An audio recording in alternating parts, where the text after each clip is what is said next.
Bonjour, voici un petit tutoriel simple sur comment utiliser la fonction signet et favoris sur Safari, dont la façon dont enregistrer une page web sur l'écran d'accueil pour qu'elle apparaisse comme une application.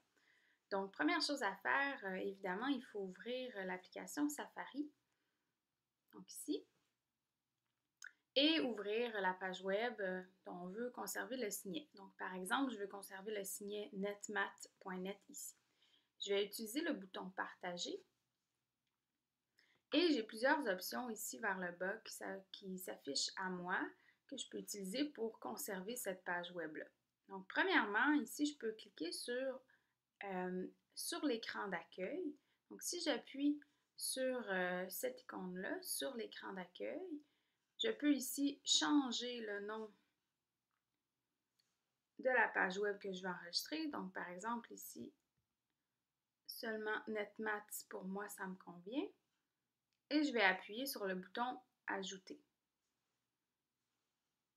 Et en faisant ça, sur mon écran d'accueil, s'affiche la page web de NetMat avec ou non un icône dépendamment de la page web. Donc, dans certains cas, on va avoir une image associée à cette application-là, cette fausse application-là qui est en fait une page web. Dans d'autres cas, ça va être vide. Donc, on va avoir un carré gris avec des lignes circulaires, là, en fait, des cercles à l'intérieur. Si je clique sur ce lien-là, eh bien, ça va ouvrir Safari et je vais avoir accès à la page web que je cherche. Il y a autre chose aussi que je peux faire avec le bouton Partager et l'enregistrement en favori. Donc, si ici, je vais dans le petit livre ouvert, j'ai des signets, j'ai des favoris et j'ai une liste de lecture. Donc, la liste de lecture, ici, les petites lunettes, c'est des sites web que je pourrais accéder en fait sans avoir besoin de connexion Internet. Donc, si par exemple, je vais enregistrer des sites web pour être capable pour faire une recherche et je veux pouvoir les lire dans l'autobus ou dans la voiture en allant à quelque part, bien, je peux les enregistrer ici dans la liste de lecture. Et quand j'appuie sur les lunettes, c'est l'ensemble de mes sites web qui apparaît. Ensuite, ici, en fait, c'est dans le reste du livre, on va avoir accès aux signets. Donc, je peux aussi créer une liste de signets et pouvoir les classer en dossier. Par exemple, si je fais une recherche sur un sujet particulier et que je veux conserver l'ensemble de mes signets au même endroit. Donc, ce que je vais faire, c'est que je vais venir ici dans le petit livre.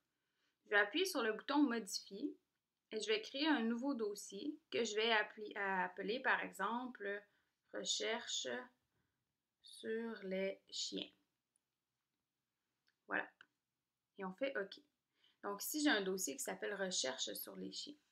Donc, si je fais une première recherche sur un chien, par exemple le Chihuahua,